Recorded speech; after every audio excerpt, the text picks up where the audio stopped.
Siapa? Oke, di sini ada Dokter Tirta yang merupakan dokter sekaligus tokoh publik yang juga selalu menyebarkan informasi mengenai COVID-19 dan juga vaksinasi. Di sini juga ada Mbak Vivi Zapki, manajer riset Kata Data Insight Center, dan juga Mbak Elina Ciptadi, co-founder Kawal COVID-19.id, yang nanti juga akan memberi pemaparan teknis, metodologi, dan hasil survei vaksinasi yang diselenggarakan oleh Kata Data Insight Center, Kawal COVID-19.id, dan Change.org Indonesia. Nanti juga akan hadir juru bicara vaksinasi COVID-19, perwakilan Kementerian Kesehatan RI, Dr. Siti Nadia Tarmizi, MEPIT. Semoga nanti bisa cepat bergabung dengan kita. Dan juga teman-teman jurnalis sekalian, terima kasih telah hadir. Perkenalkan, nama saya Denok Pratiwi, saya Campaign Manager di Change.org Indonesia.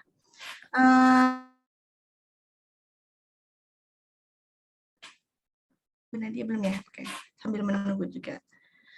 Teman-teman, sebagaimana telah kita publikasikan sebelumnya, acara pada hari ini akan membahas hasil survei vaksinasi COVID yang kita bagi menjadi 3 bagian.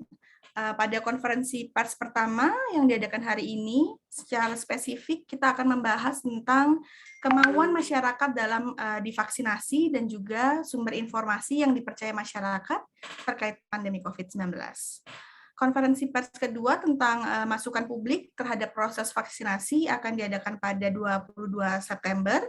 Sementara acara ketiga yang akan membahas tentang pandangan seputar vaksinasi berbayar akan kita adakan pada 29 September nanti.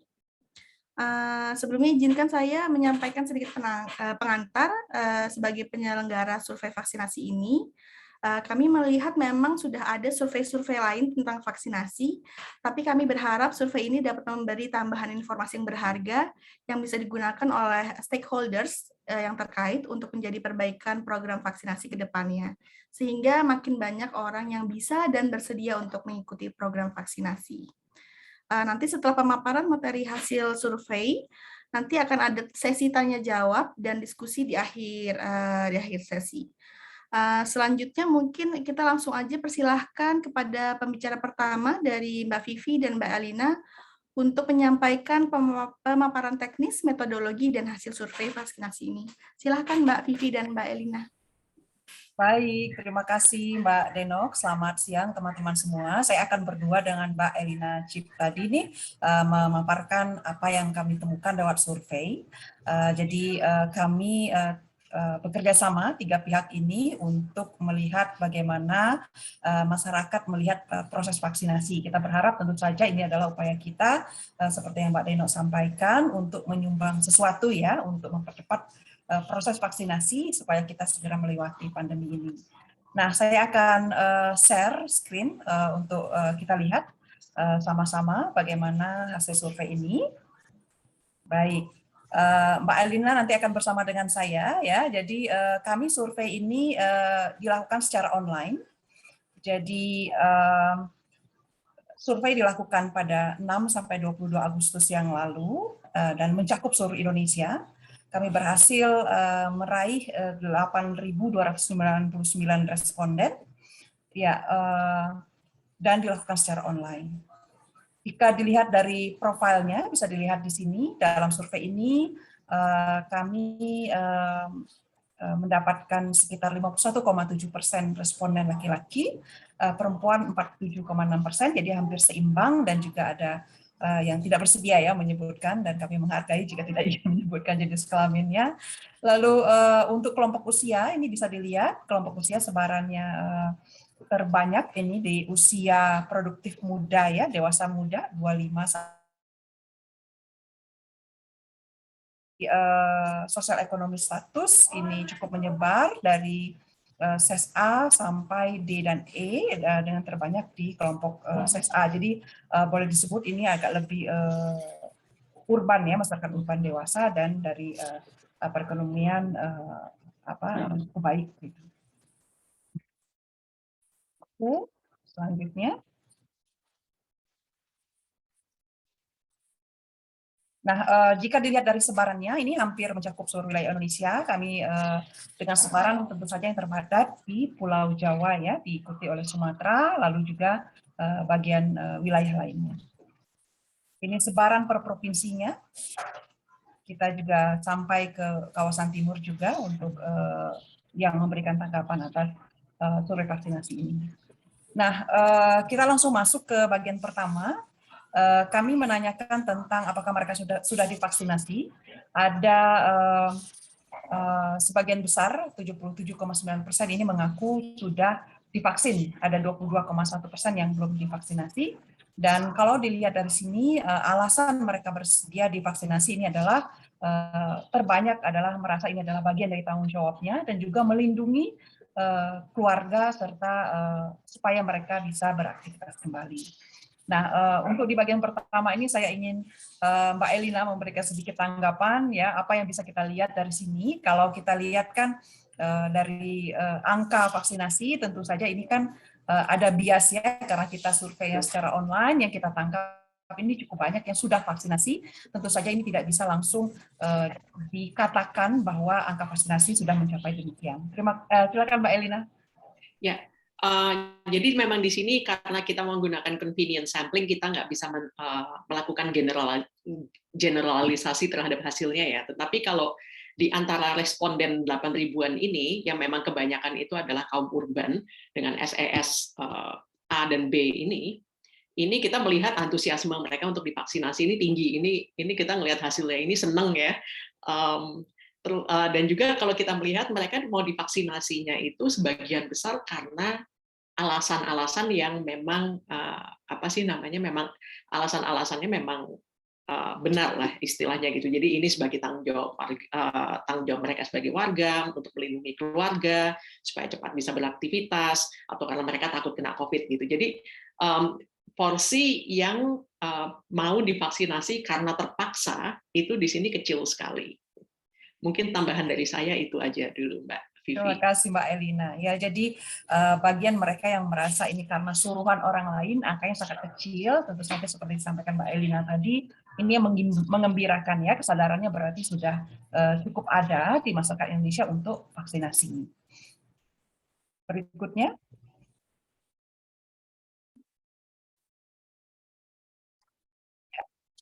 Nah, yang vaksinasi gitu ya, dan ada yang belum nih. Nah, yang belum ini kita tanyakan kembali apakah mereka yang belum divaksin ini bersedia atau tidak. Sebagian besar, lebih dari 60% menyatakan bersedia, tapi ada juga yang tidak. Nah, yang tidak ini sebetulnya kami coba dalami lagi apa alasan mereka tetap tidak bersedia divaksinasi. Nah, yang bersedia ini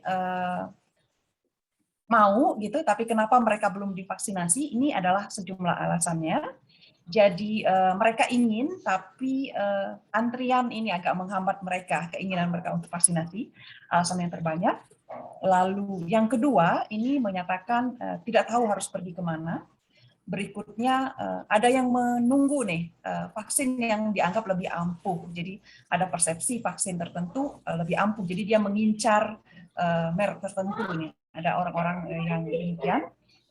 Lalu ada yang mengatakan bahwa belum ada vaksinasi di wilayahnya. Nah, jadi kalau kita lihat yang bagian pertama ini alasan yang terbanyak adalah mereka tidak tahu harus pergi kemana. Yang kedua, jika ada tempat vaksinasi ini cukup ramai dan antriannya cukup panjang. Pak Elina? Cukup. Baik. Jadi saya belum. Nah, lalu yang tidak, ini kita tanyakan juga nih, kenapa tidak bersedia divaksinasi ya? Mereka yang belum vaksin, tadi kita tanya, mau atau tidak, ada 61%, jadi sebagian besar sebetulnya mau divaksinasi. Nah, yang tidak ini kita tanya lagi, sebetulnya apa sih alasannya tidak mau divaksinasi? Nah, yang pertama ini paling banyak ini merasa bahwa mereka imunnya sudah kuat, jadi nggak usah divaksinasi lagi. Gitu. Pede gitu ya dengan kondisi dirinya. Lalu yang kedua karena pernah positif COVID-19, nanti mungkin Dokter Tita bisa memberikan juga tanggapan ini bagian ini di bagian diskusi kita, bagaimana menanggapi orang-orang dengan asumsi seperti ini ya Mbak Elina ya. Lalu ada memang bagian yang tidak percaya dengan vaksin COVID-19. Jadi ini 3 alasan utama mereka yang tidak mau divaksinasi.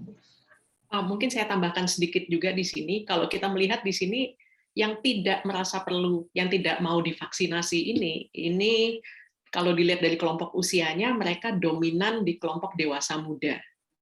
Jadi antara 18 sampai 44 tahun, yang memang risikonya untuk jadi berat itu mungkin memang lebih kecil gitu ya daripada mereka yang lebih tua gitu. Tapi ya tetap aja gitu. Nanti kita bahas deh. Iya, mereka adalah kelompok yang merasa percaya diri dengan imunitasnya ya pada kelompok usia ini. Entah apakah ini karena faktor usianya, kalau kami belum menggali lebih jauh, tapi jika dilihat dari profil mereka yang tidak ingin divaksin karena alasan imun kuat ya, lalu juga kemudian merasa tidak perlu divaksinasi, profilnya kira-kira begini kalau dilihat dari segi usia. Nah, selanjutnya kita juga tanyakan kepada mereka yang menjawab bahwa mereka tidak kita tanyakan alasan mereka tidak mau divaksin. Nah, ada 322 orang yang menjawab bahwa mereka tidak percaya pada vaksin dan kita tanyakan alasannya tidak percaya vaksin apa. Terbesar hampir setengahnya menjawab karena vaksin itu setelah divaksin masih bisa kena ya. Jadi buat apa divaksin gitu ya. Lalu hampir mencapai setengah juga, lebih dari 40% ingin COVID itu lawannya herd immunity, jadi biarkan kita membangun kekebalan tubuh secara natural. Jadi mereka berharap ada kekebalan tubuh secara natural. Nah, 3 yang terbesar lainnya adalah karena ketidakpercayaan kepada pemerintah. Jadi 3 hal ini alasan mereka tidak mau divaksinasi. Jadi ada sekitar 322 orang yang menyatakan tidak percaya pada vaksin. Alasan lainnya teman-teman bisa lihat di bawah tersebut. Jadi ini adalah sebetulnya alasan kalau kita simak di media sosial juga cukup banyak muncul dalam perbincangan ya. Nah, demikian yang kita gali dari mereka yang menyatakan tidak percaya pada vaksin. Nah, bagian berikutnya, tadi kalau kita sudah membahas bagaimana respon dan sikap dan juga kesediaan mereka untuk vaksinasi, kita juga menggali tentang sumber informasi dan kepercayaan. Bagian ini kami gali adalah sekali lagi bagian dari upaya jika kita sudah mengetahui masalahnya, kita berharap suatu saat bisa sama-sama melakukan kampanye dan komunikasi untuk meraih mereka, mencapai mereka, dan seperti apa pola komunikasinya, ini yang kami temukan dalam survei. Nah, kami tanyakan apakah mereka tahu cara mendapatkan vaksinasi.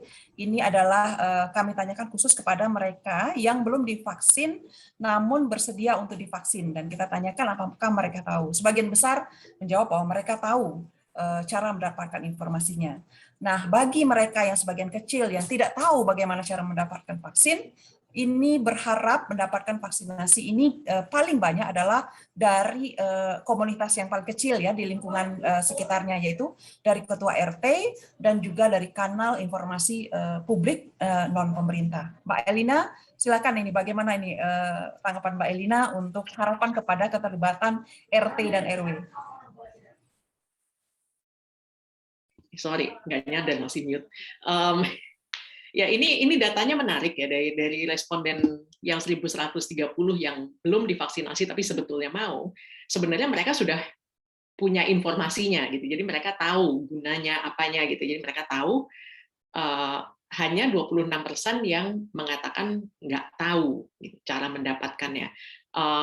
Dan menarik bahwa mereka ini mengharapkan informasinya itu dari pengumuman dari ketua RT RW. Jadi mereka mintanya tuh informasinya ada di otoritas lingkungan terdekat ya. Tadi saya ngobrol dengan Mbak Vivi juga gitu. Mungkin sistem TPS di sini bisa dijadikan model gitu. Karena kalau misalnya kita ngomong puskesmas itu kan di level puskesmas itu melayani ribuan orang atau bahkan kadang-kadang puluhan ribu orang. Sementara kalau di ketua RT, di ketua RW gitu, atau pakai sistem seperti TPS yang ada surat undangan ke tiap rumah gitu, itu kan paling satu RT itu berapa ratus kepala, berapa ratus orang gitu ya, dan dari mereka kemungkinan sudah ada yang divaksinasi, jadi sehingga turun gitu. Kebutuhannya satu RT itu bertanggung jawab hanya untuk beberapa orang saja gitu. Jadi ini menarik gitu bahwa mereka meminta informasinya itu secara langsung, kemungkinan secara non daring di lingkungan terkecil. Ya, ini juga paralel sebetulnya dengan hasil yang sebelumnya, di mana mereka yang bersedia divaksinasi tapi belum melakukan vaksinasi, kendala pertama yang mereka sebutkan adalah soal antrian yang panjang ya. Jadi ini barangkali perlu dibahas lebih jauh bagaimana kita memudahkan akses terhadap vaksinasi tersebut. Saya sambung lagi dengan bagian berikutnya. Ya, sebentar. Nah, baik. Nah, kami juga menguji tentang pengetahuan mereka, apakah mereka tahu dirinya sudah memenuhi syarat atau tidak mendapatkan vaksinasi. Sebagian besar, hampir 80%, menyatakan mereka sudah tahu soal persyaratan bahwa mereka ini sudah memenuhi syarat atau tidak untuk mendapatkan vaksin. Jadi pengetahuan mereka sebenarnya sudah cukup ya untuk apakah menilai dirinya bisa divaksinasi atau tidak. Nah, kita juga tanya apakah informasi mengenai vaksinasi ini cukup mudah mereka dapatkan, terutama informasi tentang kemanjuran vaksin dan juga jenis-jenisnya. Sebagian besar, 80,2%, menyatakan mudah untuk mendapatkan informasinya, dan biasanya mereka mendapatkan informasi tersebut melalui kanal informasi publik non-pemerintah, disusul oleh media sosial pemerintah pusat, dan juga pemberitaan atau iklan di televisi.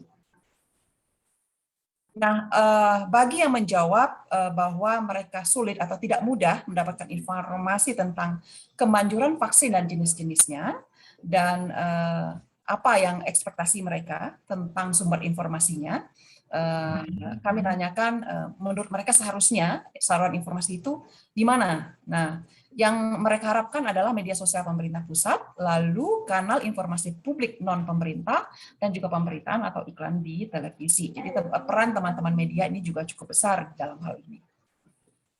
Nah, ini bagian yang lainnya adalah mengenai sumber informasi yang mereka percaya. Sumber informasi yang mereka percaya tentang informasi vaksinasi, ini yang mereka sebutkan pertama kali adalah WHO dan CDC, lalu dokter, Satgas COVID-19, Kemenkes, dan diikuti yang terbesar lainnya adalah organisasi profesi kedokteran. Jadi kalau kita lihat di sini adalah mereka yang memang latar belakangnya profesional bidang kesehatan yang mendapat kepercayaan yang paling tinggi. Nah, Ya, ya di antara responden kita senang ya melihat responsnya seperti ini, bahwa para ahli medis, otoritas kesehatan, organisasi profesi kedokteran itu menjadi top of mind dan menjadi sumber informasi yang paling dipercaya. Ya karena yang kita harapkan kan sebenarnya ini gitu ya. Ya, baik. Selanjutnya, bentar. Ya, demikian akhir dari bagian yang survei kami. Ada bagian-bagian lain sebetulnya teman-teman menarik, cuma belum kami bisa sampaikan. Di bagian pertama ini kami harapkan ini bisa membuka diskusi tentang apa yang bisa kita lakukan untuk membantu proses vaksinasi. Saya ingin kembalikan kepada Mbak Denok. Silakan Mbak Denok. Terima kasih Mbak Vivi dan Mbak Alina, pemaparannya sangat menarik ya.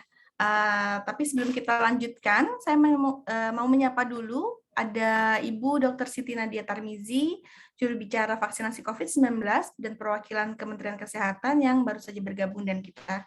Selamat siang Dr. Nadia, semoga dalam keadaan sehat.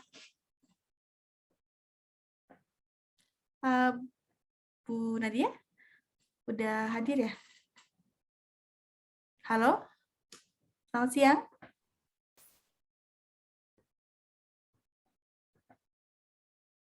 Sudah hadir tapi masih mute. Oh ya, mungkin boleh di-unmute.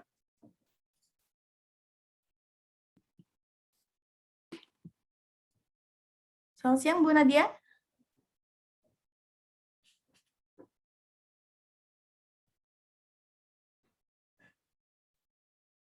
Oh, oke. apa kita ke mungkin masih ada kendala dari Bu Siti Nadia, kita mungkin lanjut ke Dr. Tirta ya.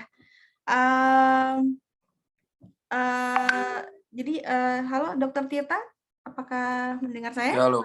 Halo. Baik, terima kasih Dr. Tirta telah hadir. Tadi mungkin dari pemaparan hasil survei dari Mbak Vivi dan Mbak Elina tadi, hasil surveinya menunjukkan bahwa WHO dan atau CDC serta dokter merupakan pihak yang paling dipercaya untuk memberikan informasi mengenai vaksinasi saat ini ya. Tapi jika dilihat saat ini kebanyakan dokter yang ada di media sosial menyebarkan informasi mengenai vaksin itu lebih ke secara mandiri ya dokter ya. Menurut dokter, perlukah pemerintah lebih melibatkan para dokter ini secara resmi untuk menyampaikan informasi tentang vaksinasi? Ya, kalau sebenarnya hal ini sudah, kan kebetulan Dr. Siti Nadia di sini ya. Jadi kalau dari kami sendiri sih, teman-teman dokter yang memang aktif di media sosial, kita memiliki grup masing-masing. Ada yang grup edukasi di WhatsApp, ada grup edukasi di Telegram. Cuman pada intinya itu adalah kita sudah dari tahun lalu informasi mengenai vaksinasi. Terutama warga luar daerah itu terjadi kebingungan. Jadi terjadi kebingungan. Kebingungan itu yang menyebabkan mereka tuh akhirnya percaya informasi yang beredar di WhatsApp atau media sosial. Mereka mengharap itu justru edukasinya muncul dari kader-kader posyandu, karena mereka menganggap kader posyandu itu adalah kader-kader atau puskesmas yang ahli kesehatan.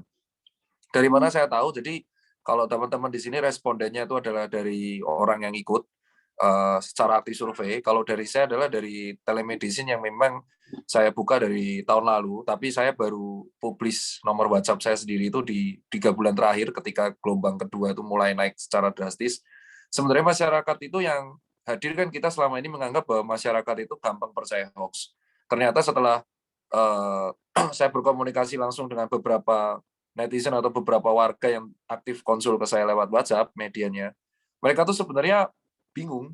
Intinya tuh mereka bingung. Jadi mereka itu nggak semuanya paham media sosial. Contoh, secara aktif kalau kita melihat, dokter-dokter tadi kan kalau kita lihat dari penyampaian sini menarik ya, yang dipercaya WHO atau CDC, 40% lebih, dan yang nomor 2 dokter. Jadi kita secara langsung tahu bahwa orang itu percaya edukasi lewat dokter tapi media sosial. Nah, uniknya, tambah uniknya lagi kalau kita menggabungin data ini dengan data-data yang lain, yaitu orang yang bermain medsos di Indonesia itu nggak lebih dari 30-40%. Berarti kita bisa, kalau kita gali lebih lanjut, ini akan menarik kalau digali lebih lanjut, orang tuh paham edukasi yang dokter ini 48% itu dari media sosial atau langsung tatap muka. Nah, kalau misal dari 30% itu hanya media sosial, berarti ada masih sisa 70-an% tuh yang nggak main medsos, yang bingung percaya informasi. Nah, orang-orang yang nggak percaya, yang orang-orang bingung nih memilih informasi, akhirnya mereka memilih informasi liar yang dari grup WhatsApp. Karena mereka bingung mau percaya siapa. Itu yang paling penting. Jadi saya rasa dari Kementerian Kesehatan dan Kementerian Informasi, langkah yang sekarang broadcast lewat SMS itu sudah bagus. Cuman alangkah lebih baik kita sudah memiliki sistem kesehatan yang luar biasa kompleks ya. Dari posyandu, puskesmas pembantu, puskesmas pusat. Alangkah lebih baik kita mengutamakan edukasi itu lewat puskesmas yang ada. Kita harus mencontoh edukasi lewat TBC. Edukasi TBC itu bisa lumayan berhasil di Indonesia karena mereka mengedepankan kader. Jadi baru nanti koordinasinya dengan ketua RT RW. Nah, yang ketua RT RW ini krusial juga karena di beberapa daerah di luar Jawa itu justru ketua RT RW-nya itu setuju banget, yang memang mereka nggak malah bingungan. Contoh, ada satu kasus mereka isoman. Mereka isoman, ada beberapa yang ketua RT-nya aktif, terutama di kota besar. Mereka langsung lapor sini, lapor sana, sehingga mendapatkan bantuan isoman. Tapi ada ketua RT yang takut. Jadi akhirnya dia mengawasi, kalau keluarga ini keluar rumah tolong tegur. Nah, akhirnya kan tapi nggak ada yang ngasih makan, nggak ada yang aktif untuk tracing gitu. Jadi memang yang paling benar selain kita mengedepankan posyandu, ya ketua RT RW ini memang dilibatkan secara aktif di balai desa. Kita briefing dulu. Jadi ketua RT ini bertanggung jawab sama warga-warganya ya. Tujuan untuk alasan itulah mereka dipilih. Dan ketua RT RW itu memang aktif, contoh di Jogja. Saya kan memang di sini, seperti kita tahu, Sri Sultan kalau di Jogja sudah statement gotong royong atau jimpitan. Jadi ketua RT di sini itu data warganya sendiri yang COVID berapa, sehingga nanti mereka aktif untuk melaporkan hal tersebut kepada instansi terkait kayak Dinkes. Nah, jadi memang betul banget sesuai dengan hasil penelitian, hasil survei di sini memang yang di WhatsApp memang ketua RT RW itu harus aktif dan di briefing karena banyak ketua RT RW itu yang masih miskom, jadi informasinya tidak terpusat. Terus yang ketiga tuh lebih ke teknis. Jadi kita itu kalau ini kritikan buat Kemenkominfo sebenarnya, kritis ya. Jadi kalau Kemenkominfo itu kan sebagai salah satu kementerian yang membidangi di bawah Peduli Lindungi Apps. Jadi Peduli Lindungi ini sebuah apps yang tujuannya bagus, sangat bagus kalau kita lihat kayak karena mendata atau kita bisa nge-tracing orang dengan bagus.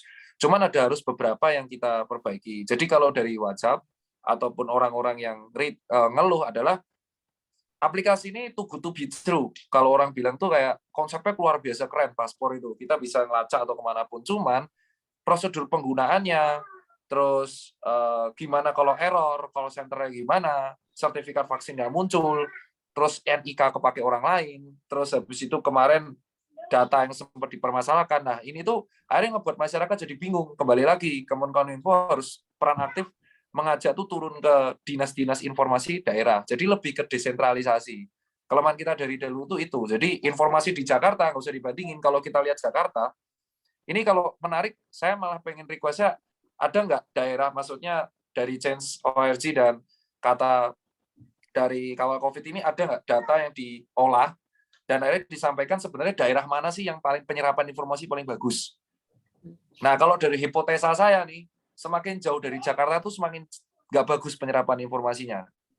Semakin dekat dengan ibu kota itu semakin bagus penyerapan informasinya. Nah, saya tuh butuh surveinya gitu. Kalau saya kan sudah menghadapi pasien tuh hampir tiap hari 600 sampai 1.600. Saya sudah mengira penurunan itu terjadi ketika orang yang call center WhatsApp itu sudah mulai menurun drastis dari 1.800 per hari di bulan Juli tanggal 30 sampai akhirnya menjadi sekarang tinggal 200-an per hari yang chat. Itu tuh udah kelihatan. Memang selaras dengan analisa yang sudah disampaikan oleh teman-teman terutama kalau COVID. Cuman yang masih menjadi penasaran saya adalah semakin dekat dengan ibu kota itu semakin bagus informasinya. Semakin jauh dari ibu kota itu semakin nggak bagus.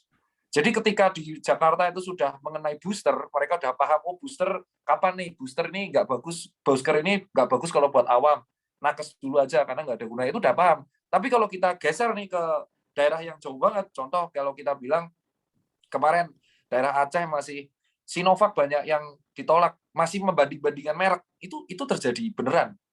Jadi ada yang pengen Pfizer, itu rata-rata kayak gini. Jadi telat informasinya. Kalau yang di luar tuh rata-rata masih pengen Pfizer.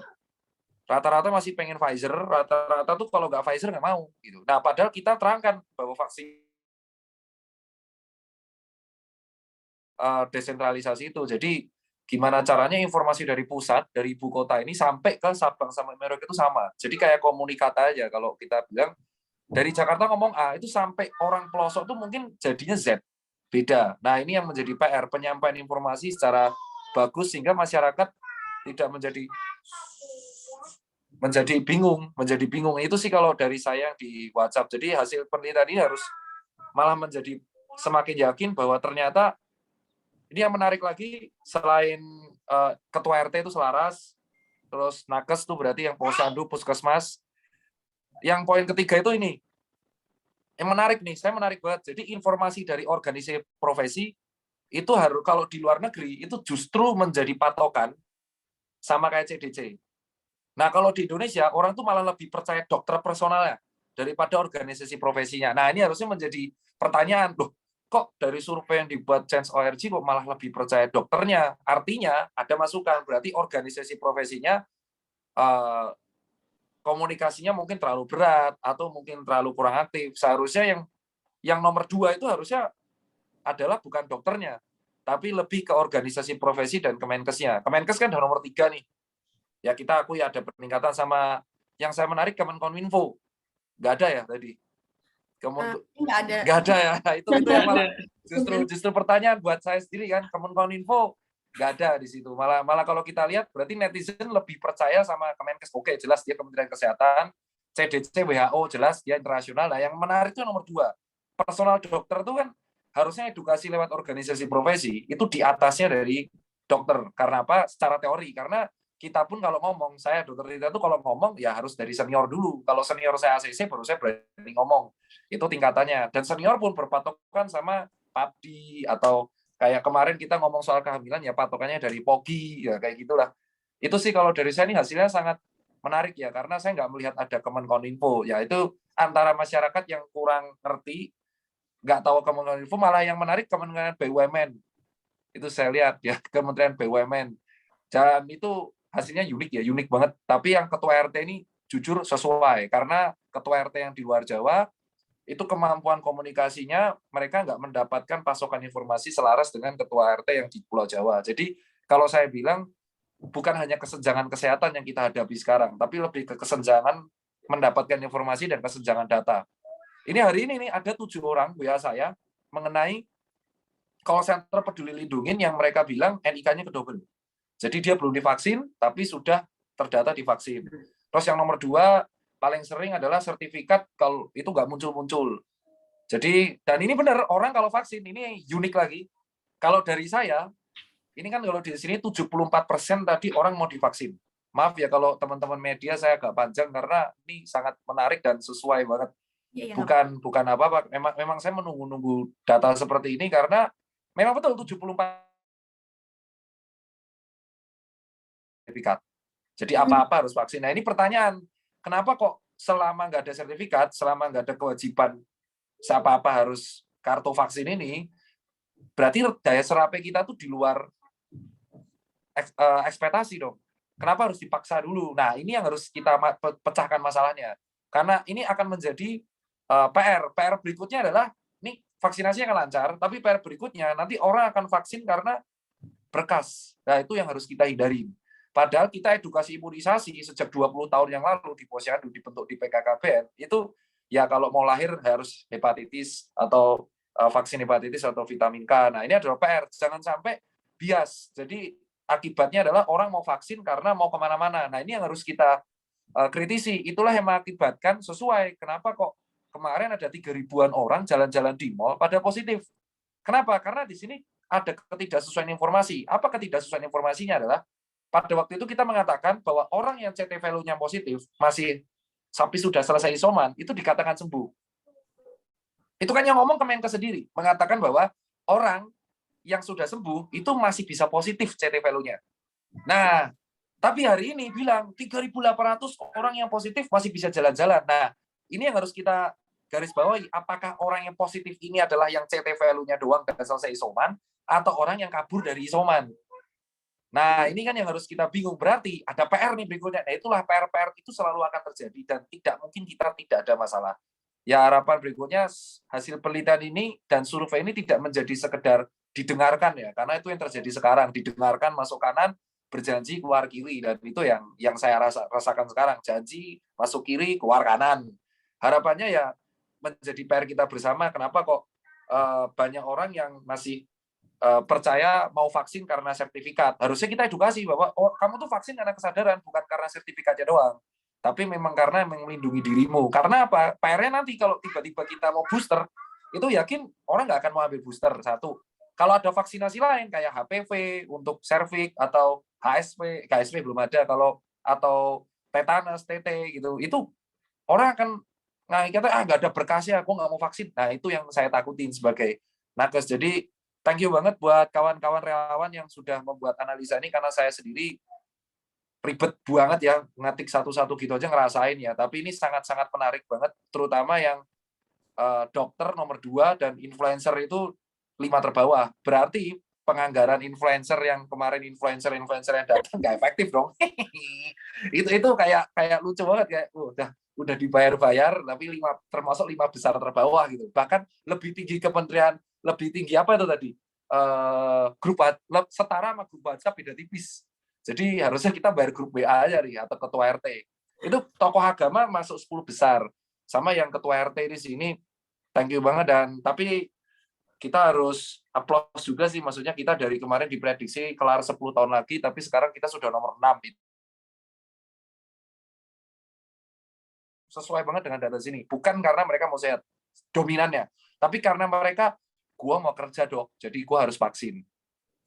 Itu sih, thank you banget Kak Erlina dan teman-teman, Kak Vivi dan teman-teman dari Kata Data juga, itu luar biasa. Ada banyak sih yang saya ikutin. Kalau nggak Kata Data ya maaf, saya harus nyebut yang lain, berupa berupa data itu juga asik. Memang berhubungan dengan statistik tuh memang asik, karena kalau udah statistik orang udah nggak bisa ngapa-ngapain. Ini angka gitu, kita berhadapan dengan angka yang satu ya satu. Thank you banget kesempatannya, moga-moga maaf panjang dan itu yang saya hadapi dan saya sharing banget nih ya, diberikan kesempatan. Thank you banget, semoga yang bermanfaat diserap dan yang nggak bermanfaat abaikin. Lebih kurang saya minta maaf. Assalamualaikum warahmatullahi wabarakatuh. Terima kasih Dokter Tirta. Tadi mungkin yang menarik ya, ada pertanyaan dari Dokter Tirta yang mungkin bisa dijawab Mbak Vivi soal apa namanya, data penyerapan informasi di daerah. Apakah ada cek cross tab-nya Mbak? Apakah semakin ke daerah semakin penyerapan informasi itu tidak bagus? Ya, kita tidak sampai menggali soal bagus tidak bagus ini kan nanti harus ada alat ukurnya juga gitu Pak Denok. Tapi kalau boleh saya cerita, karena kita kan riset tentang vaksinasi ini kalau di Kata Data lakukan beberapa kali ya dari berbagai macam sisi gitu kalau saya boleh cerita ya. Nah, memang ada perubahan di sumber informasi masyarakat. Kalau sekarang itu media sosial itu memang sangat kuat sekali, terutama kalau di daerah ketika gitu ya akses internetnya ini jelek gitu ya, dibanding buka media sosial, mereka lebih mudah buka WA kan. Nah, jadi betul Dokter Tita bilang tadi, grup WA ini sangat berpengaruh gitu. Jadi sumber informasi mereka kalau ketika akses internet ini untuk daerah-daerah yang rural gitu, mereka nggak bisa buka website, nggak bisa buka ini itu karena kecepatan internetnya jelek, mereka tuh buka WA gitu. Dan itu yang jadi sumber informasi utama mereka. Kami sudah cek untuk beberapa riset kami terkait dengan sumber informasi ini ya di survei kami di literasi digital, lalu juga kepada kami punya riset juga soal vaksinasi di pedagang pasar gitu ya, hampir sama tuh soal grup WA ini. Lalu juga tentang peran tenaga kesehatan. Ini sebenarnya agak paralel. Di awal kami COVID baru masuk, kami sebenarnya ada riset juga dengan kementerian yang melihat kalau informasi terkait dengan penyakit itu mereka sesuatu yang berhubungan dengan kesehatan, mereka mau dengar siapa sih? Ya tetap saja gitu, sumber informasi adalah orang-orang yang punya background di bidang kesehatan. Jadi sangat penting nih keterlibatan untuk mengerahkan mereka yang punya latar belakang itu gitu. Jadi pilihan kayak Dokter Tirta, oh influencer nggak pengaruh, agak kurang pengaruh. Sebenarnya dari awal-awal sepertinya kalau untuk hal tertentu memang nggak terlalu bisa gitu ya. Kalau Dokter Tirta ini kan dual nih, ini menarik kan Dokter Tirta. Tenaga kesehatan latarnya ada, juga influencer. Saya sempat bilang sama Mbak Elina ya model-model Dokter Tirta nih bisa ini cukup powerful untuk mengedukasi masyarakat. Dan saya juga memastikan kita memberikan informasi yang itu yang pas dengan karakteristik masyarakat dan sumber informasi yang cocok gitu. Karena nggak sama tuh antara masyarakat urban, rural ya, Indonesia yang di perkotaan dengan yang di ini wilayah-wilayah yang lebih remote, ini agak beda nih. Nah, satu-satunya yang agak menyambungkan seperti yang kelihatan juga di survei itu soal peran ketua RT ya, pemimpin-pemimpin komunitas gitu. Mereka kan itu kan dekat ya, kita udah punya pengalaman seperti Mbak Elina bilang pemilu tadi kan, mengerahkan orang kan ke TPS kan udah terbukti efektif kan untuk itu gitu. Kenapa itu nggak dimanfaatkan? Kalau pendapat saya begitu Mbak Denok, Mbak Elina mungkin bisa menambahkan. Udah lengkap nih kayaknya keterangannya. Baik, terima kasih Mbak Vivi. Mungkin kita bisa beralih ke Dokter Nadia. Selamat sore, Dokter. Halo, apakah sudah bisa bergabung?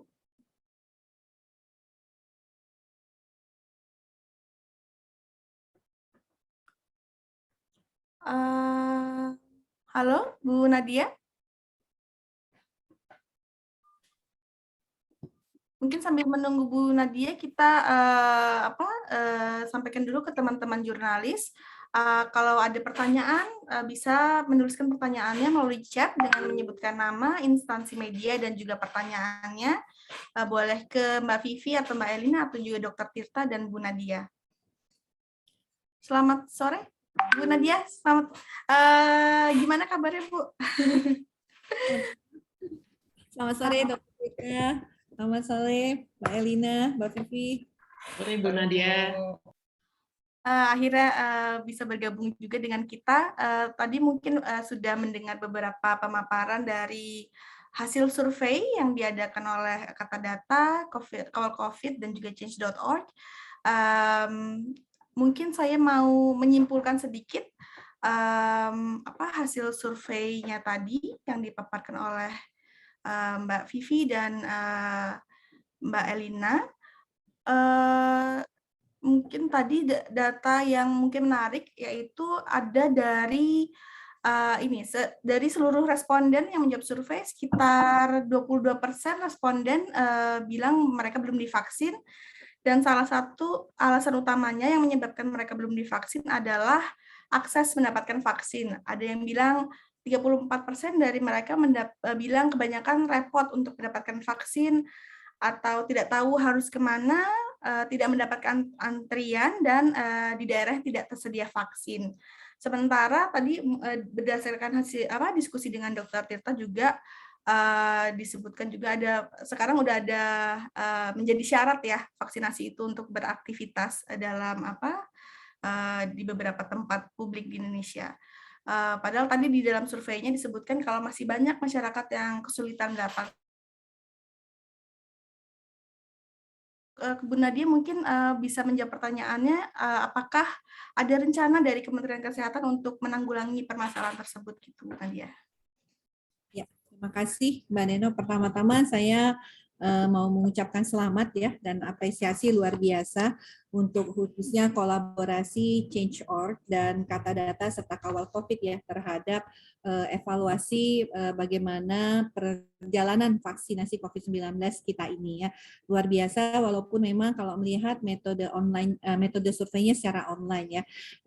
Satu yang mungkin justru ini yang saya ingin sampaikan ya, menurut saya agak kaget juga ya, karena ternyata respondennya ini sebagian besar mengatakan sudah pernah divaksin ya. Padahal kalau kita lihat sebagian besar sebenarnya justru baru 20% dari sasaran target kita ini yang belum divaksin ya. Dan kemudian kalau secara umum saya lihat luar biasa animo untuk mau yang belum divaksin ya, dan kemudian juga kalau kita lihat justru alasannya lebih pada kesadaran pribadi ya untuk kemudian mendapatkan vaksinasi. Yang lain kami dapat memahami misalnya informasi yang belum lengkap ya. Cuman ada satu sebenarnya Mbak Neno ya saya agak sedikit kaget juga ya, yang ternyata yang belum mau divaksin itu ada datanya ya, ada 38% kalau nggak salah ya yang belum divaksin, dan alasannya ini agak kaget juga nih karena katanya asal imun kuat nggak perlu divaksin ya kalau nggak salah tadi informasinya ya. Jadi kalau menurut saya ini merupakan tantangan nih, artinya edukasi yang harus kita lakukan harus lebih diperkuat lagi ya, karena mengingat tentunya masih ada ya mungkin juga ada salah satunya pesan kami di awal yang mungkin kurang tepat ya, artinya ini adalah sebuah penyakit yang disebabkan virusnya ini namanya virus akan cenderung sembuh sendiri ya asal kekebalan kita cukup kuat. Tapi ternyata sebenarnya kita harus mengakui bahwa virus COVID-19 itu tidak cukup dengan mengandalkan kekebalan saja, tapi artinya memang untuk kita bisa keluar dari pandemi COVID-19 ini, memang kita harus tetap mendapatkan vaksinasi supaya ini juga bisa lebih optimal tentunya. Nah ini mungkin menurut saya ya yang sedikit agak kaget sedikit ya mengenai hasil ini. Dan tentunya secara umum pada prinsipnya kami data ini akan menjadi suatu masukan untuk kami, dan tadi kami sampaikan juga sosialisasi edukasi akan terus-menerus kita lakukan. Baik Bu Nadia. Terus juga ada lagi soal terkait vaksinasi COVID tadi. Tadi disebutkan juga kalau ada diskusi sama Dr. Tirta juga bahwa Kemenkominfo diharapkan bisa melakukan desentralisasi informasi ke daerah agar penyerapan informasi itu juga bisa merata. Mungkin tadi kalau kebanyakan informasi itu disampaikan dan disebarkan lewat online, lewat WhatsApp, dan juga situs-situs, mungkin ada hasil dari survei bahwa ada harapan bahwa informasi tersebut juga bisa disampaikan melalui RT RW sehingga bisa lebih tepat sasaran ke warga-warga yang mungkin belum bisa mengakses informasinya secara online. Apakah ada rencana tentang langkah-langkah yang dilakukan oleh Kementerian Kesehatan tentang bagaimana menyampaikan informasi tersebut secara lebih tepat sasaran? Gitu, Bu. Ya, sebenarnya di dalam strategi komunikasi risiko kita yang kita bangun bersama tentunya KPCPEN ya, dalam hal ini bukan hanya Kementerian Kesehatan, artinya ini kolaborasi Kemenkes, Kominfo, Kemendagri, dan juga BNPB ya. Artinya kita tahu bahwa selain melalui media-media elektronik, strategi komunikasi kita juga kita lakukan melalui media cetak. Tetapi juga kalau kita berbicara mengenai saluran informasi, selain tentunya saluran informasi resmi yang tentunya adanya penunjukan seperti jubir pemerintah di tingkat pusat, di tingkat provinsi, di tingkat kabupaten kota, tim Satgas yang kita artinya bentuk yang kita ketahui selama ini yang merupakan turunan Satgas Pusat, Satgas Provinsi, Satgas Kabupaten Kota, Satgas Kecamatan, bahkan Satgas Desa dan Kelurahan. Ini juga ada proses sosialisasi dan juga informasi ya. Artinya untuk edukasi dan sosialisasi ini juga kita lakukan melalui saluran-saluran ini. Satgas Penanganan COVID-19 sendiri ini secara rutin memberikan sosialisasi secara daring bagi seluruh Satgas pada tingkat kabupaten kota. Jadi artinya ada pelatihan secara daring yang kemudian isi pesannya itu adalah berbagai update dan berbagai informasi terkait penanganan COVID-19. Nah, memang ini ada yang jalan, ada yang nggak jalan ya, Mbak Deno ya. Tapi artinya kalau kita lihat strategi komunikasi yang kita buat untuk COVID-19 itu sebenarnya sudah sangat komprehensif karena sudah memperhitungkan salurannya seperti apa, pesannya seperti apa, kemudian medianya seperti apa. Sampai terakhir adalah bagaimana penanganan untuk misinformasi atau disinformasinya. Baik, Bu.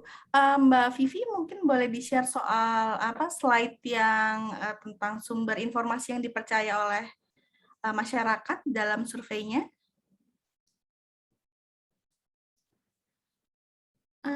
Itu slide berapa ya?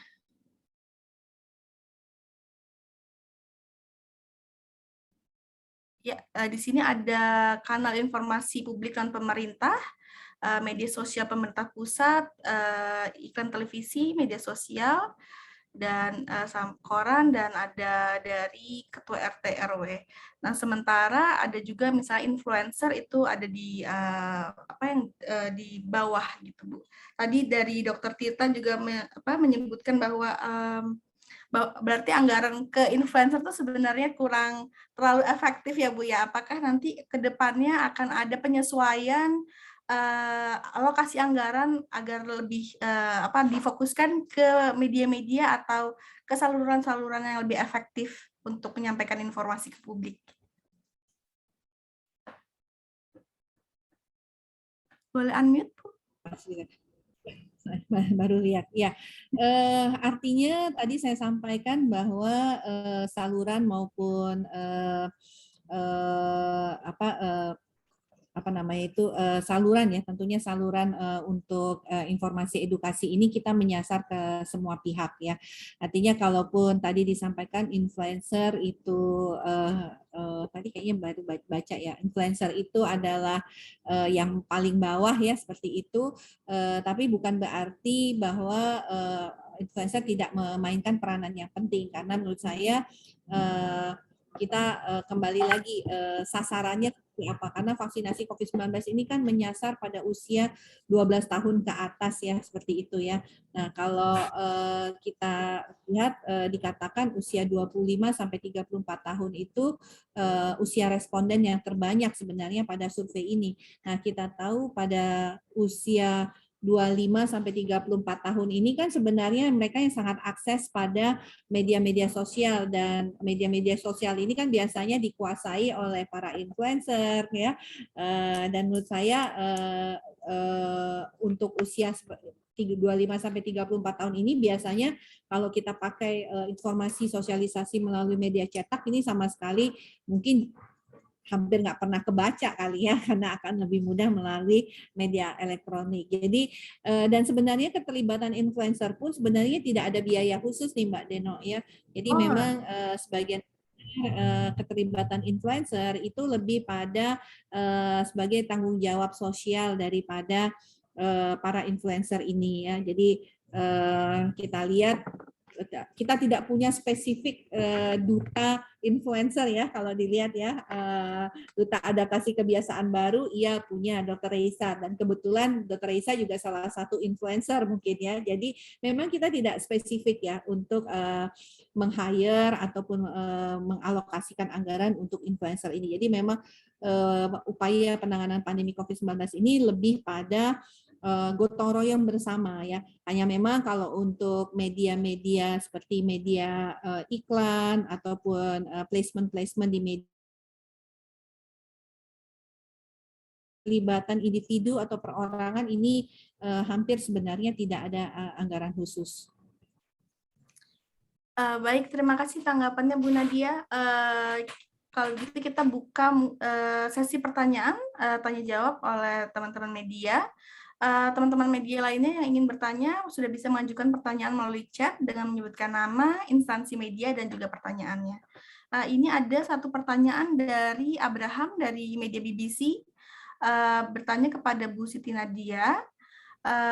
Berdasarkan temuan dalam survei ini, ada sebagian warga yang belum divaksin karena tidak kebagian antrian. Artinya ini juga berkaitan dengan stok vaksin yang terbatas di sejumlah daerah. Sementara di beberapa daerah seperti Aceh Tenggara, ribuan vaksin rusak atau tidak bisa dipakai karena antusiasme warga lokal yang rendah. Ini pertanyaannya, bagaimana pemerintah mengelola vaksin agar tidak terbuang sia-sia karena tidak terserap oleh warga? Apakah kejadian di Aceh Tenggara juga terjadi di daerah lainnya? Mungkin boleh dijawab dulu, Bu Siti Nadia. Ya, oke. Jadi kita tahu bahwa vaksin ini datangnya bertahap ya. Sejak bulan Juli kita sudah membuka vaksinasi ini tanpa ada kriteria khusus seperti misalnya pada periode pertama, yaitu pada tenaga kesehatan, pada pemberi pelayanan publik atau pada lansia. Jadi memang dengan animo masyarakat yang sangat besar ini memang harus dilakukan pengaturan-pengaturan. Karena ketersediaan vaksin yang saat ini kita miliki itu baru 45% dari kebutuhan kita ya. Jadi 45% itu dari 426 juta, 210 juta itu yang sudah pasti menjadi vaksin jadi. Karena kalau kita terima kan ada yang bentuk setengah jadi yang harus diolah ya. Jadi otomatis memang tidak akan bisa mencukupi untuk semua orang pada waktu yang bersamaan. Jadi perlu sangat sekali untuk diatur pada waktu pendistribusian vaksin yang kita selalu distribusi setiap minggu, itu ditentukan dulu ini vaksinnya untuk dosis pertama atau dosis kedua. Yang harus dipastikan dosis kedua terlebih dahulu. Sisanya adalah kuota untuk dosis pertama. Dan itu kuota dosis pertama ini harus dilakukan, kita menganjurkan pendaftaran terlebih dahulu sehingga masyarakat kemudian tidak menjadi kecewa ya pada saat mau datang ternyata vaksinnya sudah habis. Nah, ini yang pertama. Dan yang kedua adalah apa yang terjadi di Aceh Tenggara sebenarnya itu adalah salah satu faktor yang sudah kita perhitungkan. Kalau kita melihat dari angka jumlah vaksin 1.812 ya kalau saya nggak salah itu yang terbuang, sebenarnya yang sudah mereka suntikan jauh lebih besar dari angka tersebut. Jadi kurang lebih kita sudah hitung kondisi ini kita sebut dalam pelaksanaan vaksinasi sebagai wastage rate ya. Jadi memang dosis vaksin yang memang mau tidak mau kita buang, bukan karena masalah apa-apa, karena walaupun misalnya sudah kita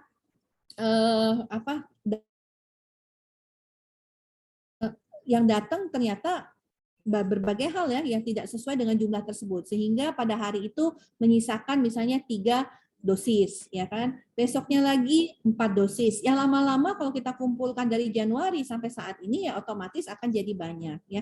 Tapi ini adalah suatu hal yang tidak bisa kita hindari karena kemasan daripada vaksin kita itu dalam bentuk multidos, ya, dalam bentuk multiple dosis, ya. Kalau kita menggunakan satu dosis satu vial itu nanti akan susah dalam proses pengirimannya, ya, akan besar, banyak, dan tidak praktis untuk sampai ke daerah-daerah. Jadi memang salah satu rekomendasi ITAGI juga adalah harus multidos bentuknya, ya. Nah, jadi ini tentunya yang menjadi beberapa pertimbangan. Nah, wastage rate-nya di Aceh Tenggara itu sudah kita hitung hanya 3,8%. Ya, WHO sendiri mengatakan wastage rate itu 5-10%. Ya. Artinya pada daerah-daerah yang sangat sulit, geografis sulit, itu bisa sampai 10%. Ya. Karena misalnya jarak antara rumah penduduk dengan rumah penduduk lainnya jauh gitu ya. Jadi memang tantangan-tantangan itu. Dan itu sudah diperhitungkan dan sudah juga menjadi perhitungan kita. Nah, yang menjadi tentunya catatan kita adalah jangan sampai kita melihat saat ini kan Kementerian Kesehatan sudah punya situs pemantauan stok vaksin. Di sana bisa dilihat kabupaten kota yang memiliki stok vaksinnya masih banyak. Nah, yang normal itu antara kurang dari 7 hari, ya, itu yang paling baik sebenarnya. Tapi kita juga lihat ada yang 180 hari, ada yang 60 hari, ya, di situs tersebut. Nah, itulah kewenangan dari pemerintah provinsi untuk menarik vaksin yang ada di kabupaten kota tersebut untuk dipindahkan ke kabupaten kota lainnya. Ya. Tapi ingat kembali lagi, walaupun sudah tarik sana tarik sini, kalau jumlah vaksinnya memang hanya 40%, pasti nggak bakal kedapat semua gitu. Jadi memang harus dilakukan prioritas. Jadi misalnya di daerah tersebut, kalau kita sekarang kita akan menyelesaikan vaksinasi di 7 aglomerasi di Pulau Jawa, Bali. Nah ini maka vaksin 70% akan kita geser ke sana untuk menyelesaikan di sana. Kenapa? 1, penduduknya paling banyak. 2, penyumbang kasus paling banyak. Ya, jadi kita kan melihat kondisi-kondisi tadi berdasarkan kriteria kerentanan. Jadi kita ingin menyelesaikan dulu supaya bisa kita sekaligus penanganan pandemi ini bisa betul-betul bisa terkendali. Seperti itu. Baik, terima kasih pemaparannya Bu Nadia, itu sangat menjawab sekali pertanyaan-pertanyaan yang ada di benak kita semua. Kemudian ada lagi pertanyaan ini dari Dinda, jurnalis di Project Multatuli. Mungkin bertanya kepada seluruh narasumber di sini. Dinda bilang ada data di Kemenkes, ada beberapa daerah di Indonesia seperti di Aceh Jaya yang stok vaksinnya melimpah, tapi rata-rata laju vaksin tiap minggunya masih rendah, kurang dari 100 vaksinasi per minggu. Apakah kawal COVID, Ibu Nadia, apakah ada bottleneck di SDM, proses distribusi vaksin, atau mungkin keengganan masyarakat setempat yang mau divaksin? Mungkin siapa yang boleh share duluan? Dr. Tirta mungkin, atau Mbak Elina? Ya. Atau Bu Nadia dulu mungkin karena Dr. Zoom Nadia, ya. daerahnya. Oke, baik. Di awal survei kita tahu bahwa Provinsi Aceh secara umum adalah provinsi yang paling rendah penerimaannya terhadap vaksin, di 45%. Ya. Dan kita juga bisa lihat bahwa vaksinasi rutin di Aceh itu memang paling rendah dibandingkan provinsi-provinsi lainnya, ya. Jadi memang artinya kita memang memiliki tantangan ini kalau untuk Aceh, ya, bahwa memang masyarakatnya sebagian besar menolak dengan berbagai macam alasan. Salah satu keyakinan agama, kemudian ketidakpercayaan terhadap kehalalan vaksin, kemudian ketakutan akan efek samping. Tapi sebenarnya kalau kita lihat ya dari data ranking vaksinasi, itu Aceh tidak paling bawah, ya, dia tidak termasuk paling bawah. Jadi kondisi tersebut artinya di sisi lain memang terjadi peningkatan akseptansi daripada vaksinasi di Aceh, walaupun masih merupakan tantangan. Nah, tadi ditanyakan kalau kabupaten kota yang masih vaksinnya banyak seperti apa. Kalau yang masih vaksinnya itu lebih dari 30 hari, maka dia tidak mendapatkan distribusi vaksin. Mungkin pernah dengar kali Pak Ganjar pada waktu itu protes ya, dikarenakan ada 4 kabupaten kotanya di Jawa Tengah tidak mendapatkan alokasi vaksin. Karena kita melihat di data sistem Smile kita, 4 kabupaten kota tersebut memiliki stok vaksin lebih dari 30 hari. Tapi ternyata setelah protes Pak Ganjar itu kita kasih informasi ya, kemudian diverifikasi ternyata memang kabupaten kotanya tidak update dengan stok tersebut, sehingga stok tersebut tidak berkurang. Nah, kita bilang ya itu Anda harus memang teratur mengirimkan itu supaya kita bisa memberikan distribusi vaksin ini secara adil. Nah, akhirnya kemudian kabupaten kotanya memperbaiki dan kita kirimkan kembali seperti itu. Mbak Lina atau Dr. Tita mau menambahkan? Ya izin, kalau dari saya sih itu sebenarnya bottleneck-nya kalau saya dari teman-teman yang ada di kemarin sempat WhatsApp ya, sama keadaan sharing dari Nakes juga. Jadi bottleneck itu kalau di daerah yang jauh dari Jakarta itu lebih ke keengganan warga. Maaf ya kalau anak-anak saya ya biasa jam segini rewel. Jadi mereka enggan untuk vaksin karena isu-isu yang tersebar, satu takut, satu punya komorbid, rata-rata komorbid yang nggak kelacak. Jadi mereka kan tahu bahwa, aduh dokter saya punya tensi tinggi, ya ini tensi tinggi. Gitu. Nanti daripada saya datang 140 itu mereka udah nggak mau vaksin. Nanti aja lah dok. Terus akhirnya nunggu temennya nunggu temennya, semuanya vaksin akhirnya. Terus dan orang-orang yang lansia ataupun warga ini kan mereka selalu bilang lah, aku juga nggak butuh sertifikat dok, orang aku nggak ke bandara, aku juga nggak ngantor, saya cuma dagang warkop. Ya akhirnya mereka enggak.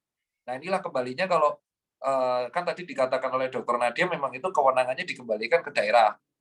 Nah masalahnya daerahnya tuh juga bingung untuk memaksa atau bukan memaksa sih, untuk memaksakan nggak boleh ya, untuk membujuk warga untuk vaksin itu susah. Jadi PR itu bottleneck adalah memang warganya nggak mau. Bukan udah kemakan hoax lagi, takut aneh-aneh. Mereka bukan takut aneh-aneh lagi. Mereka tuh ngerasa apa pentingnya bagi saya vaksin. Toh saya nggak kemana-mana, jadi itu. Toh saya juga di rumah. Toh saya udah tua. Toh saya punya komorbid. Nah ini sulit, bujuknya tuh sulit. Nah karena ibunya nggak vaksin, otomatis anaknya ngomong, oke, gue vaksin. Nenek gue ada dulu sama nyokap gue yang vaksin. Kalau mereka nggak vaksin, gue nggak mau vaksin. Ya beruntung dah satu keluarga nggak vaksin. Nah inilah pentingnya ketua RT yang ngomong. Jadi memang sekarang kalau saran saya sih usul kepada Kemenkes dan Kemendagri, sebenarnya ini kerjasamanya paling bagus ya. Kalau nggak Kemenkes, Kemendagri ya Kemenkes sama Kemenkominfo, udah nggak bisa satu kementerian saja. Ya daerah-daerah yang memang tingkat vaksinasi perharinya itu rendah, itu harus ditanyakan langsung dengan ketua RT untuk dibujuk gimana caranya kita melibatkan ketua RT dan camat-camat sekitar. Warganya berapa sih yang belum vaksin? Ya kita harus ngobrol, diajak kita penyuluhan, kita ngirim kader. Jadi ketok pintu dulu. Orang-orang tuh sebenarnya ketok pintu kayak vaksin itu apa sih? Covid itu apa sih? Memang kita harus ngomong kita. Ini bukan Jakarta. Kalau Jakarta orang udah ngerti fungsinya. Mereka tuh nggak tahu apa sih COVID, paling cuma flu biasa. Aku juga nggak naik pesawat. Nah ini tugasnya ketua RT bekerja sama dengan pejabat-pejabat daerah dan tenaga kesehatan yang di situ. Nah tenaga kesehatannya juga kurang orang kan, semakin jauh dari Jakarta kan semakin kurang. Nah ini PR-nya tuh bottleneck-nya itu ke warga yang enggan. Jadi sudah dibujuk nggak mau. Ada yang dikasih, kalau dikasih sembako mau, tapi kan nggak semua orang mau sembako. Nah karena orang tuanya nggak mau, ya adik-adik dan anak-anaknya nggak mau. Nah itu bottleneck-nya sih kalau buat ini pertanyaan bagus ya, karena jarang banget di-up. Makanya kalau kita membandingkan ke Jakarta, hoax itu nggak tahu hoax. Mereka aja WA kadang nggak buka, tapi memang mereka nggak mau, memang nggak mau. Bahkan jangankan vaksin COVID, vaksin lain pun kadang mereka nggak mau. Nah itu PR bagi kita sendiri sih. Kalau dari saya, secara opini ya meningkatkan peran dari ketua RT, RW, camat, lurah bersama dengan puskesmas sekitar untuk gedok pintu dan edukasi dari nol lagi. Itu kalau dari saya sendiri. Mungkin kalau Mbak Erlina ada tambahan? Ya, mungkin tadi ada tambahannya, sebenarnya tadi ada di slide 12 atau slide 18 ya. Jadi dari kelompok yang sebenarnya ada kelompok yang ingin divaksinasi tapi belum tervaksinasi, itu bahwa mereka mengharapkan bahwa informasinya itu ada di lingkungan terdekat. Di situ di simbolisasinya itu adalah ketua RT RW. Jadi mereka dapat infonya dari ketua RT RW-nya. Tadi Dr. Tita juga udah ngomong gitu bahwa ketua RT RW-nya ini perlu diperlengkapi dengan informasi yang benar gitu ya, supaya mereka juga nggak ngasih informasinya ke warganya itu salah gitu. Jadi kami juga sepaham, kami juga sependapat, dan dari responden kami itu juga feedbacknya demikian. Pengumuman dari ketua RT RW, entah diundang, entah didatengin, entah diketok pintunya, karena apa sih namanya, ketua RT RW ini yang punya basis relationship ya, yang punya basis hubungan saling kenal dengan warganya gitu, nggak seperti kita yang duduk di mana tapi sebenarnya audiensnya di mana gitu kan, kita nggak punya hubungan personal itu, sementara di lingkungan terdekat itu hubungan personalnya ada. Mungkin dari saya tambahannya itu saja, terima kasih. Ya, Bu Nadia, apakah untuk strategi penyebaran informasi ke masyarakat rural atau urban itu dibedakan atau ada strategi khususnya gitu, Bu? Oh ya, kalau untuk urban tentunya kita lebih pada kampanye melalui media sosial ya, kemudian media cetak ataupun media televisi yang merupakan media yang atas ya, seperti itu ya, media nasional yang memang banyak menjangkau masyarakat seperti itu. Tapi media lain seperti penggunaan RRI, TVRI itu masih terus dilakukan ya. Artinya kembali bahwa ini bukan oleh kami saja ya Mbak Deno, oleh Kominfo ya, yang juga terus-menerus melalui saluran-saluran tadi TVRI maupun RRI-nya. Nah, sementara itu juga di bidang promosi kesehatan ini merupakan jalur lain ya, dan juga di tim Satgas, khususnya di Satgas Pusat itu tadi kita bukan menggunakan media-media ataupun baik itu media elektronik ya, Facebook atau segala macam, enggak. Kita menggunakan media-media konvensional, artinya bagaimana tokoh masyarakat, tokoh agama, RT RW itu diberikan pengetahuan dan informasi tentang pengendalian COVID, termasuk juga tentang vaksinasi ya. Tapi mungkin kembali lagi ya, pelaksanaannya ada yang RT RW-nya aktif, ada yang Kades-nya aktif, ada yang lurahnya aktif. Karena kita tahu kalau daerah rural itu berbeda sekali, dan saya yakin sumber informasi untuk daerah-daerah rural itu justru adalah tokoh agamanya, kemudian tokoh adatnya, bahkan puskesmas itu masih menjadi pilihan untuk tempat bertanya terkait vaksinasi maupun terkait tentang penanganan COVID-19. Baik, terima kasih Bu Nadia. Kemudian ada pertanyaan berikutnya dari Vidya dari Detik Health ke Bu Nadia. Ini masih ada warga mengeluh aplikasi Peduli Lindungi yang error saat agar keluhan seperti ini tidak membuat masyarakat turun antusiasme terhadap vaksin. Ya, yang pasti kita menyikapi bahwa aplikasi Peduli Lindungi ini adalah merupakan bagian kita bersama untuk menjamin kita pada saat melakukan aktivitas di tempat-tempat publik itu aman. Ini adalah situasi pandemi, tapi kami juga di sisi lain menyadari bahwa masih perlu tentunya improvement terkait aplikasi Peduli Lindungi ini. Memang tidak mudah kemudian menjadikan suatu sistem teknologi informasi itu menjadi perfect ya. Tapi artinya setidaknya di masa pandemi ini kita berusaha menjaga orang-orang untuk tidak melakukan aktivitas secara tentunya tidak aman ya. Artinya kita yang datang ataupun masyarakat tidak menjadi sumber penularan dan kita juga tidak tertular pada orang lain. Ini yang pertama. Yang kedua adalah tentunya di masa pandemi ini kan selalu kita sampaikan untuk mengurangi mobilitas ya.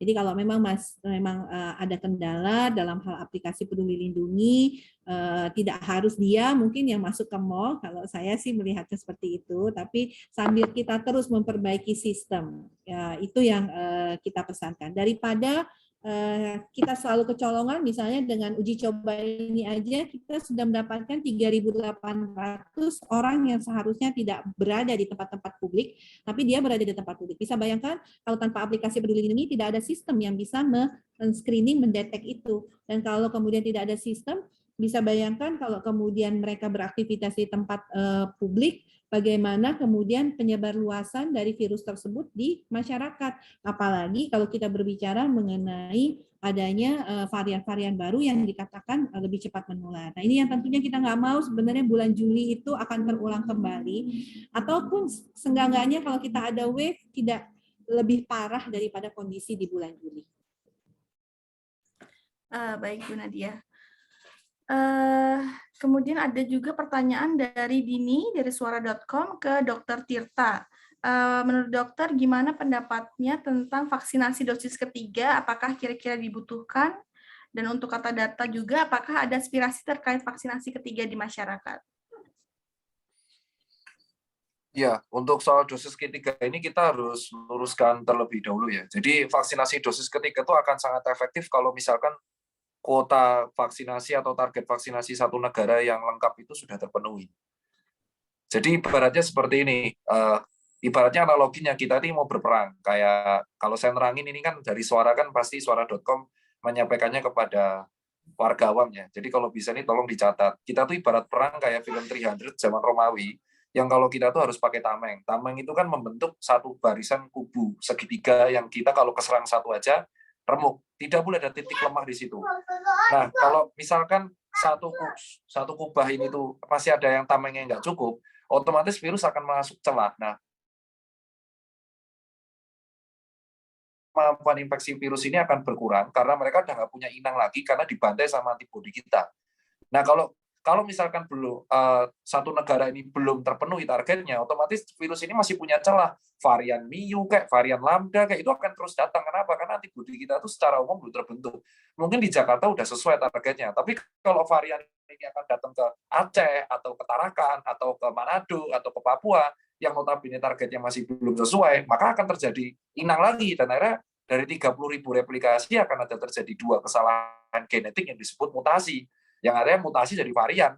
Nah, itu akan terjadi. Jadi kita boleh bicara dosis ketiga kalau sudah target vaksinasi kita satu negara itu tercapai. Sebelum target vaksinasi kita tercapai, kita nggak boleh dulu bicara dosis ketiga untuk orang awam. Lah dok, tapi nakes. Nah, nakes ini dapat dosis ketiga itu berbeda ceritanya. Karena nakes ini viral load. Sama halnya petugas publik yang viral load-nya tinggi. Jadi kalau menurut saya, yang mendapatkan booster sekarang adalah seseorang yang viral load-nya tinggi. Contoh, kalau kita ke Chernobyl, semakin dekat dengan pusat gravitnya itu, semakin tinggi ronsennya yang 3,6 itu. Sama halnya kalau kita tuh COVID. Kalau misalkan kita di rumah sakit terus bertemu dengan pasien, jasnya dokter itu aja, itu nggak boleh dibawa rumah. Ada alasan kenapa kita sebagai dokter, dari dulu saya diajarin dosen, nggak boleh membawa jas dokter ke rumah. Karena viral load yang terpapar di jas ini sangat tinggi. Kalau kita bawa ke rumah, itu satu keluarga klaster. Nah, karena viral load orang yang ketemu pasien ini sangat tinggi, maka sangat mungkin dan sangat perlu orang ini di booster untuk lebih daripada yang lain. Kenapa? Kalau dokter ini kemana-mana, bisa jadi dia jadi super spreader kalau nggak dikasih booster. Karena kan yang bahaya dari COVID ini bukan yang bergejala. Yang bahaya dari COVID ini adalah orang-orang super spreader yang dia tuh nggak bergejala. Nah, jadi itu yang harus kita tingkatkan dan luruskan bahwa booster ini sangat berguna jika diberikan pada orang yang viral load-nya tinggi. Contoh, dokter, perawat, cleaning service yang dia membawa limbah medis, analis yang bekerja di rumah sakit, satpam atau supir ambulan, atau bahkan petugas samsat yang ketemu tiap hari. Itu berguna. Tetapi kalau untuk orang-orang awam yang viral load-nya nggak tinggi, itu nggak efektif selama target vaksinasi belum terpenuhi. Nah, lain cerita kalau misal nih 2022 target kita sudah 200 juta orang selesai nih, kayak Dokter Nadia lihat tuh, Dokter Siti Nadia kan di Kemenkes ada laporannya. Ternyata udah selesai 200 juta. Baru kita udah boleh bicara booster. Itu banyak yang tanya ke saya soalnya. Netizen rata-rata dari kalangan ibu kota tanya, dokter, ibu saya mau nyari booster merek Pfizer. Terus saya bilang, impact-nya apa? Ya aman. Apa impact-nya? Kalau kampungmu coba dilihat. Ya sih dok, RT saya belum semua sih, belum 60%. Nah, impact-nya apa? Impact-nya adalah ya kamu sendirian kena 3. Apakah kamu kalau booster 3 sekelilingmu kena varian baru kamu nggak akan kena? Ya kena juga sih dok. Ya itulah. Jadi alangkah lebih baik daripada dosis ketiga ini untuk orang booster, dosis ketiga ini digunakan untuk orang imun, lansia yang belum dapat, orang post-COVID 3 bulan yang gejala berat. Tapi hanya boleh selama ini, sampai sejauh ini, yang diizinkan adalah nakes dan petugas publik yang viral loadnya tinggi. Selama itu nggak usah. Jadi contoh ada orang kerja kantoran nih, kayak contoh pejabat, kerjanya kantoran. Dia dapat booster efektif, bagi saya enggak. Loh kenapa? Ya dia kantoran ngapain? Ketemunya juga paling 30 orang per hari. Lebih baik booster ini kan bisa dikasih ke orang yang autoimun. Nah ini perkara prioritas kalau dari saya secara teman-teman ya dari penelitian ya, selama kita target vaksinasi belum sesuai, belum mencapai target 80%, ya jangan kita booster untuk orang non-nakes dan petugas publik yang viral load-nya tinggi. Itu sih kalau dari saya konsepnya harus diperbaiki, karena semakin banyak orang awam yang ngincar booster. Dok, tapi kalau saya ngincar booster di asing gimana? Kan Kemenkes kemarin bilang, vaksinasi di tempat asing boleh, asal kita udah tinggal sertifikat. Mungkin habis ini Dr. Nadia bisa menambahkan, kita udah ada kabar baru nih. Kemarin dirilis, semua orang yang vaksinasi di tempat asing itu tinggal confirm, ngajuin verifikasi ke Peduli Lindungi atau Kemenkes, 3 hari akan keluar. Nah, kalau saya mau booster tempat asing gimana? Pilihan lu. Pilihan Anda mau nyari ke Singapura, mau ke Malaysia, atau mau ke US itu pilihan Anda. Tapi kalau di Indonesia, kebijakan booster itu masih untuk nakes dan orang yang viral load-nya tinggi. Kalau untuk orang awam yang viral load-nya tinggi, itu belum. Itu aja kalau dari saya. Mungkin Kak Erlina atau Dr. Nadia bisa menambahkan atau dari kata data. Mungkin terkait sama vaksinasi booster untuk nakes, ini ada pertanyaan juga dari Haira Junaidi dari CNN Indonesia ke Bu Nadia. Pertanyaan pertama, perihal nakes di sejumlah provinsi yang sama sekali belum mendapat vaksin dosis pertama hingga saat ini, seperti yang tertinggi di persentasenya belum mendapatkan vaksin itu di Papua. Kondisi itu disebabkan faktor apa aja ya Bu, mengingat vaksinasi booster juga sudah berjalan untuk nakes. Mungkin boleh dijawab Bu Nadia?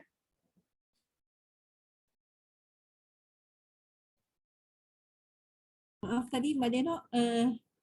Oh ya, saya ulangi pertanyaannya dari CNN soal nakes di sejumlah provinsi seperti di Papua yang sampai saat ini belum mendapatkan vaksin dosis pertama. Itu kondisinya disebabkan faktor apa aja?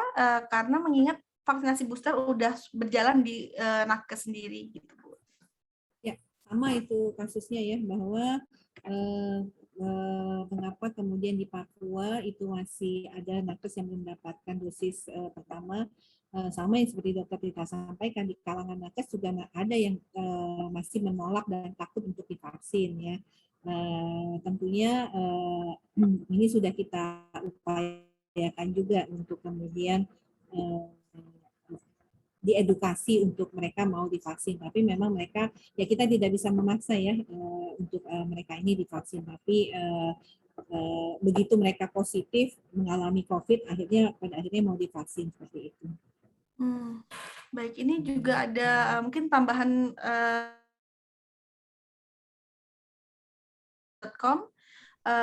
apa pendapat Bu Nadia tentang vaksinasi dosis ketiga yang banyak artis atau tokoh publik rela ke luar negeri untuk mengakses booster tersebut. Apakah benar ada wacana membayar dosis ketiga asal dengan syarat membayar? Kalau sampai saat ini tidak ada mekanisme berbayar untuk vaksinasi ya. Tapi kalau kemudian ada warga negara Indonesia yang mau vaksin di luar negeri, ya seperti Dokter Tita sampaikan tadi ya Dok, silakan aja gitu ya kan gitu. Ya kan duit dia ya Dok, bukan duit kita. Ya, jadi nggak bisa dong kita melarang gitu ya. Jadi silahkan saja. Tapi sampai saat ini tentunya kebijakan pemerintah kita adalah seperti Dokter Tita sampaikan, kita ini nggak akan selesai nih pandemi COVID-19-nya kalau belum 208 juta orang mendapatkan vaksinasi. Kita sendiri yang kuat dapat 4-5 kali vaksin ya Dok ya, tetap tidak akan menurunkan resiko untuk tidak tertular kalau banyakkan orang di sekitar kita yang masih menjadi pembawa virus gitu ya kan. Jadi itulah mengapa pemerintah tetap fokus pada dosis pertama, dosis kedua. Wacana untuk dosis ketiga itu kita persiapkan di tahun 2022 karena itu adalah siklus penganggaran daripada pemerintah. Di setiap Desember pemerintah itu sudah harus punya anggaran yang pasti yang akan mereka biayai, yang akan kita kerjakan di tahun 2022. Makanya kemudian skenario itu muncul seperti itu. Dan ini tentunya walaupun kami tahu masih ada pro dan kontra, sifatnya kebijakan ini masih sangat-sangat dinamis. Baik, terima kasih Dokter Nadia.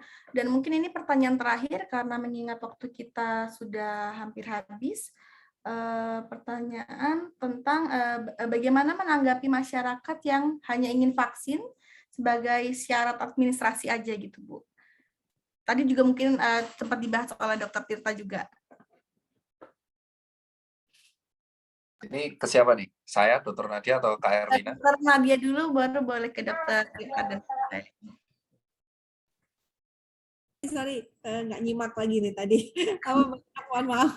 Ibu, bagaimana menanggapi masyarakat yang hanya ingin vaksin sebagai syarat administrasi aja? Jadi selama ini peningkatan jumlah vaksinasi kan meningkat pesat sejak menjadi syarat administrasi, misalnya masuk ke tempat publik atau administrasi lainnya. Bagaimana Ibu menanggapi masyarakat yang seperti itu? Ya, ini kembali lagi terkait akseptansi ya, jadi terkait penerimaan daripada masyarakat. Pada prinsipnya adalah vaksinasi ini adalah upaya kita bersama untuk kita bisa memberikan perlindungan kepada diri kita dan juga memberikan perlindungan orang lain, karena kita tahu dengan kita divaksin, kalau kita nggak berpikir bahwa saya sudah cukup kuat kok, nggak perlu divaksin, oke-oke aja. Tapi jangan lupa, walaupun Anda cukup kuat, Anda itu kalau belum divaksin sangat pasti dan sangat mungkin menjadi sumber penularan untuk orang lain. Nah, jadi walaupun alasannya karena mencegah kita sendiri menjadi sumber penularan kepada orang lain. Nanti mungkin akan merasakan manfaatnya ya, walaupun awalnya saya pengen karena syarat administrasi saja, tapi nanti juga akan merasakan manfaatnya, dan pada prinsipnya tadi semakin banyak orang yang divaksin, kekebalan bersama itu semakin bisa terjadi. Karena si virus tadi tidak bisa menemukan celah di mana manusia yang bisa dijadikan tempat dia untuk berkembang biak dan bereplikasi. Mungkin Mbak Deno, kalau saya boleh nambahin dikit. Jadi ini kalau boleh saya analogikan dengan helm gitu ya. Dengan orang naik motor pakai helm gitu. Ada orang yang pakai helm karena mereka sadar pentingnya itu untuk menghindari kecelakaan yang fatal atau kerusakan otak yang parah gitu kalau misalnya mereka sampai kecelakaan. Tapi kan kita nggak bisa memungkiri banyak juga yang pakai helm karena mereka takut ditilang.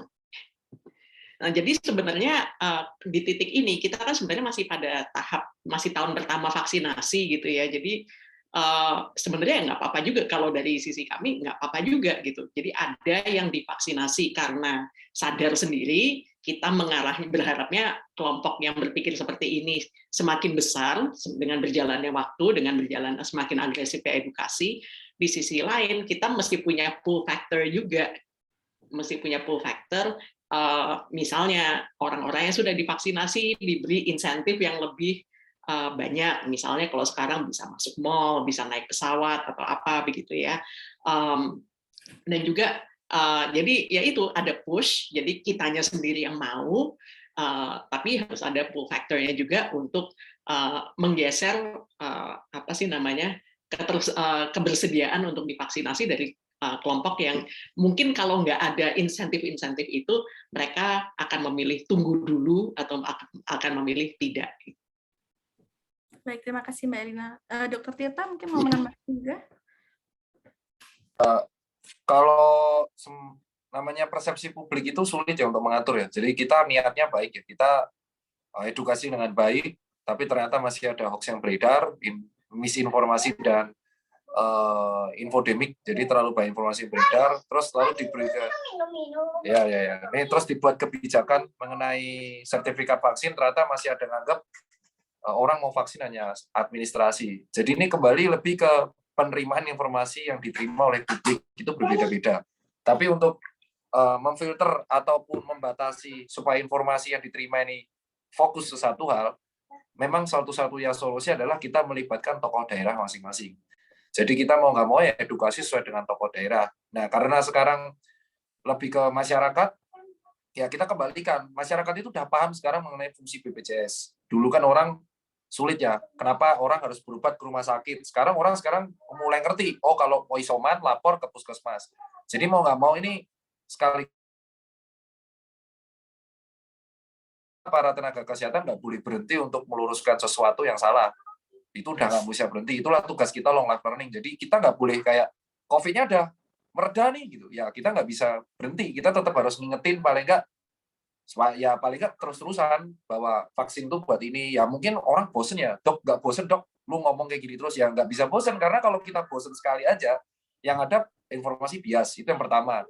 Yang kedua adalah mungkin ini buat Kemenkes. Jadi kita mau nggak mau harus melibatkan lagi, kalau di daerah adalah puskesmasnya kita aktifin lagi. Jadi kader-kader posyandu mulai kita terus turunkan lagi kayak dulu.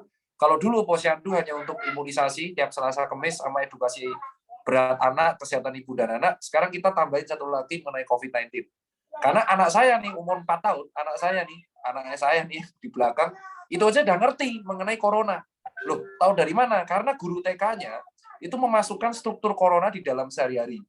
Jadi diajarin corona itu ada apa, corona, dan anak saya pun akhirnya ngerti. Kalau apa-apa cuci tangan, kenapa? Karena guru TK-nya yang bilang harus ada, ini corona loh, hati-hati. Akhirnya anak kecil aja ngerti. Nah, otomatis ini berarti masukan dong buat saya, berarti guru-guru aja aktif.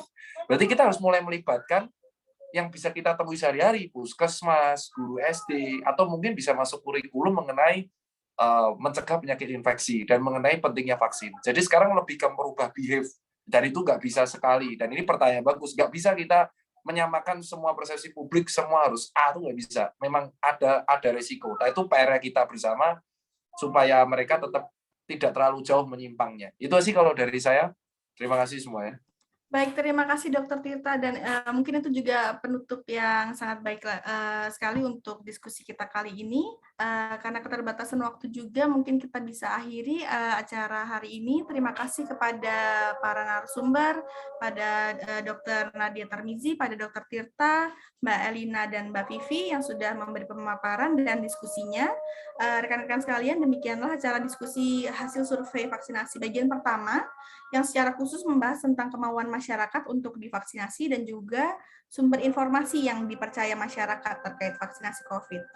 Sebelum sesi ini saya akhiri, saya mau mengingatkan kalau konferensi pers kedua tentang masukan publik terhadap proses vaksinasi akan kita adakan pada 22 September, sementara acara ketiga yang akan membahas tentang pandangan seputar vaksinasi berbayar akan kita adakan pada 29 September nanti.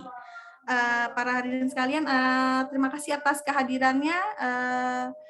Setelah acara ini kami akan mengirimkan press release ke rekan-rekan media. Terima kasih, semoga sehat selalu semuanya. Terima kasih semuanya, sampai jumpa. Terima kasih semuanya. Terima kasih Bu Nadia, Dr. Tirta. Mbak Vivi. Sampai minggu depan, Mbak Vivi. Bye.